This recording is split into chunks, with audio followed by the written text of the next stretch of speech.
Beatrice Ward said, "Type well used is invisible as type, just as the perfect talking voice is the unnoticed vehicle for the transmission of words, ideas." Hello, I'm Brian Collins, a study in graphic design here at Full Sail, and today I'm going to be talking about typography. Letter forms can be found as far back as ancient Greece.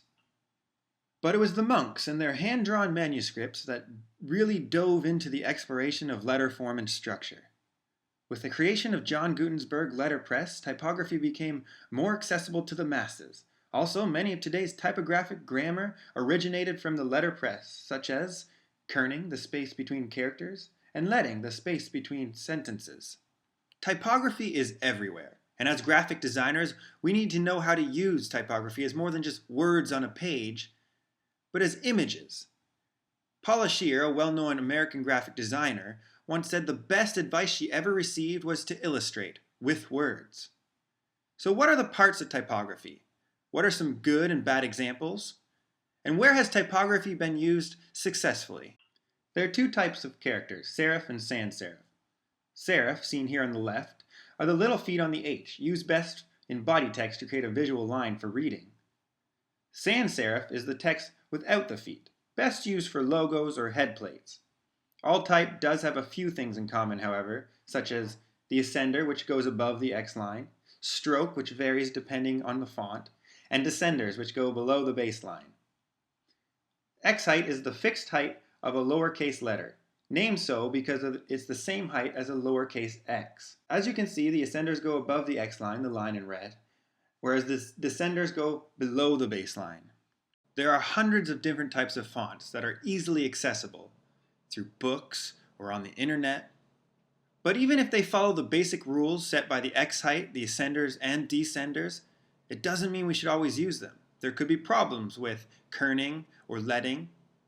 And you have to remember that fonts have emotions set in them. They can invoke different feelings and have different meanings when used. Some fonts to avoid to maintain professionalism would be Comic Sans, Wingdings, and Papyrus. Helvetica, on the other hand, is the most common font in today's society. Popular because it is easy to read and remains surprisingly emotionless without context. It is used in products, company logos, and traffic signs. But as I mentioned, good typography is not limited and works with an image, not as part of it. Just check out the works of Paula Scher, Milton Glaser, and Dana Tamagotchi.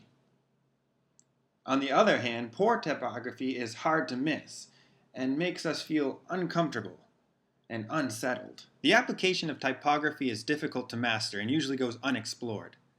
I'm lucky enough to have taken a full month's course on typography, and still I struggle with it daily.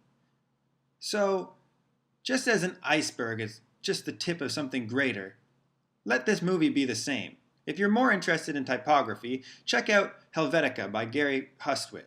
It's a great movie and I'm sure you'll like it. So thanks for spending some time with me. I'm Brian Collins. Take care. And remember, bad typography is everywhere. Good typography is invisible.